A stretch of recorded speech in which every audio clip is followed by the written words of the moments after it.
Good morning. Welcome to the Windsor Star News Cafe. I'm Don MacArthur here with Dylan Christie and our special guest, Matt Ford. How you doing? We're great, thanks. He's running in Windsor's Ward 1. It's your second kick at the can. You ran in 2010, finished second at Drew Dilkins. What are you finding out on the campaign trail this time around?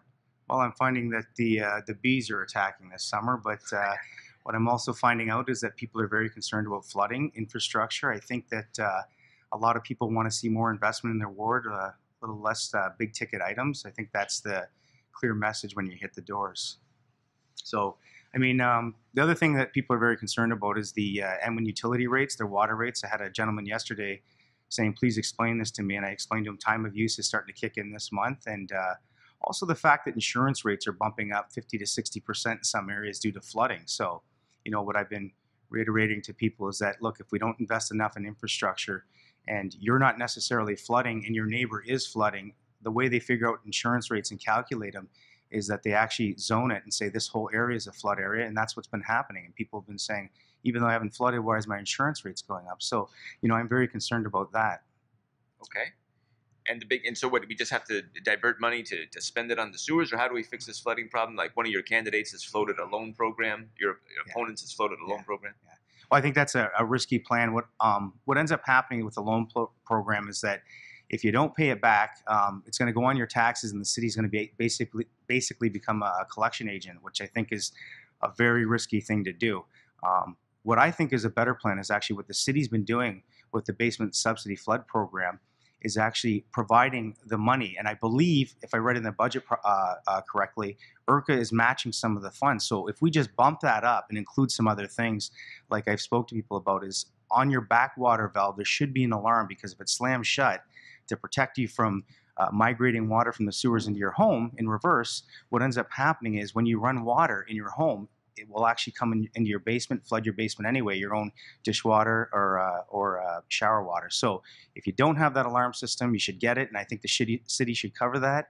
Also, what I've been talking about is backyard drains. I actually was the one that came out with that. I see some of the other candidates added that to their flood program, but the backyard rear drain is a very important thing to basically move water away from the house into the storm sewer. So that's a very important element to getting rid of flood water in your backyard.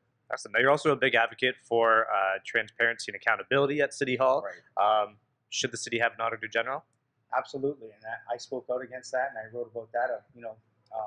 In one of the articles today with Ann Jarvis, I didn't get any credit for that, and that's okay. I'm looking for what the taxpayers and the voters look for, and they know that I'm one of the ones that spoke out against that. I've written letters to the editor about various items concerning what's been going on in the city of Windsor. We need an auditor general, and here's why we need an auditor general. Auditors serve a real purpose. They actually police the politicians. If you look at things like the gas plant scandal, the e-health scandal, the orange scandal, federally, the ad scam, it's auditors and it's ombudsmen that actually catch these things and arrest them before they spiral further out of control. And actually, even federally, provincially, and municipally, we need stronger auditors, stronger ombudsmen. And the reason why is they actually pay for themselves. Now, if you look at Canada Revenue Agency, Chrysler Canada, these companies, they have audit teams. They understand that these audit teams actually pay for themselves by not necessarily going on a witch hunt and catching people doing wrong, but mistakes cost money. And if we have people that their job is to catch the mistakes, review the process, it's going to pay for itself. So this idea, it's a false argument in my opinion, that auditors are way too expensive. You know what, just go back to watching TV, everything's okay, I think is a real big misnomer. So I actually support an auditor, and it would be one of the first things that I'd be pushing for at City Hall if elected. Okay. What else about transparency and accountability? Are you going to have town hall meetings or post your votes online? Like, what are some specific things you want to see done? In 2010, I ran on this. I think that if you're going on conferences and you spend money, the idea of actually having to request a candidate what they spend, I think candidates should, if they're meeting with someone in a coffee shop at nighttime and they're going to be voting on a $100 million deal with City Hall, they should be posting who they meet with online at nighttime in a coffee shop. They should be posting their expenses online. They should be, at City Hall, posting their voting record. Absolutely. You shouldn't have to dig for this stuff. We're in the modern age. You can find anything out on the internet. I think it's time we put these things on the internet. Also, on accountability, I think that our deals. Look, in my business, when I go and I quote a job, people ask me, Matt, parts and labor, and they let me know You're not the guy yet, but we're going to get 3 quotes. When we're building big buildings in this city, we need to know what kind of profit margins that people are taking off these large-scale projects that we're investing. We're going to build a new city hall here. That's the plan, and I think that we should be seeing what's actually going into the parts side and what's going out on the labor side, and letting the taxpayers know information is power, and people need to know all the information that's going on in the city. Okay, and your business is? Can do construction. I've worked in a lot of people's homes. Probably people know me that I've done a lot of renovations. I do some stuff on the commercial side as well. My wife's a school teacher. I've lived in the ward for 9 years. Before that, I also lived in the ward. I moved out to LaSalle for a little while there to care for my mother-in-law and father-in-law who was passing. And I came back to Windsor 9 years ago, and my kids have attended school here in Windsor their whole lives. You made lunch for him this morning. Yes, I did. I actually had to get up really early, thanks to you two. And it's really early here, actually, guys, if you're seeing this in the afternoon. But I actually had to make lunches. I've been doing that. I was out actually last night doing a lit drop in Roseland Golf Course late and talking to people on the street. And they're telling me they're torn between a couple different people in the ward. And I said, well, look me up. Look at my record on what I've stood for over the last 4 to 5 years. I'm not a Johnny-come-lately. I actually filed my papers the first available day to represent them. Whether Drew was running for mayor or not, I was committed to the ward, and I said that over and over again. I think that people, if they look at me and they see what I've written about, what I fought for, what I've stood for, there's a clear record that they can juxtapose to the other candidates and say, look, this guy's actually done it. He's not talking about it, he's done it.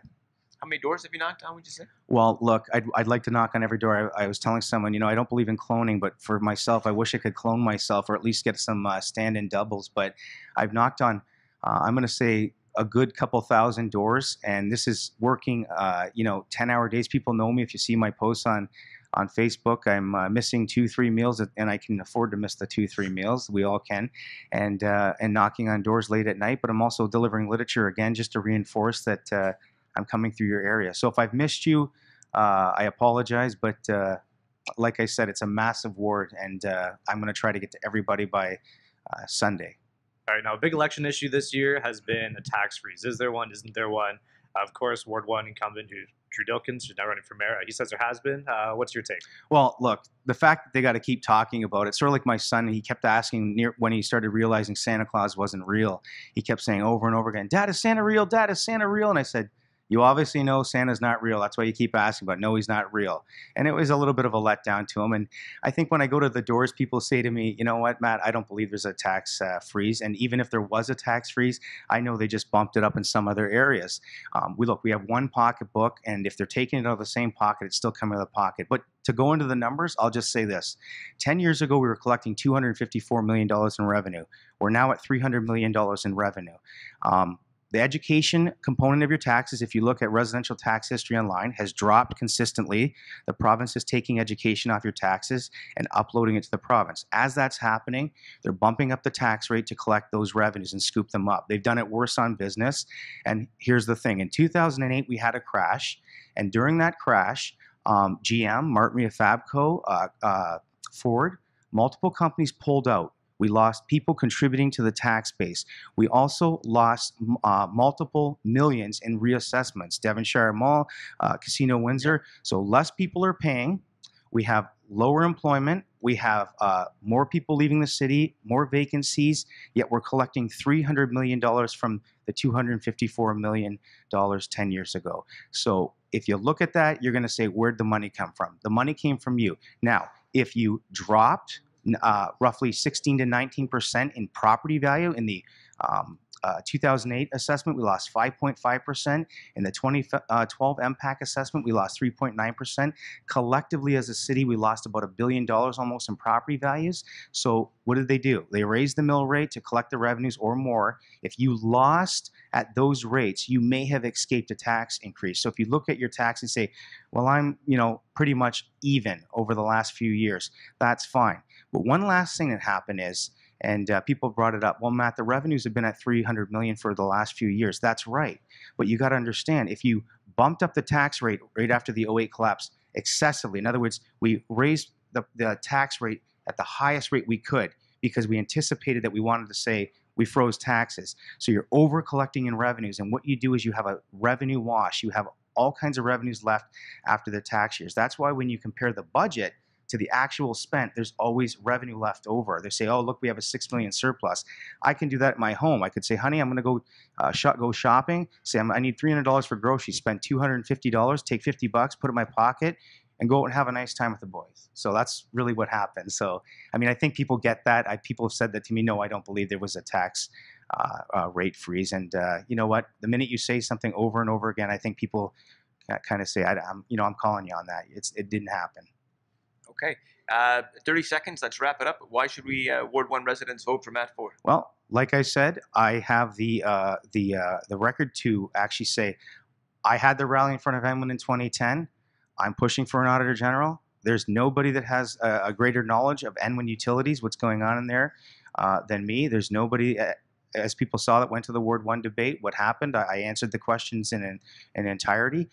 I'm the guy that's been doing these things, fighting for you. And if you compare me to the other candidates, you're going to find that I'm no Johnny-come-lately. I've actually been doing this for you for the last 4 years without a wage while I've been raising my kids, working full-time.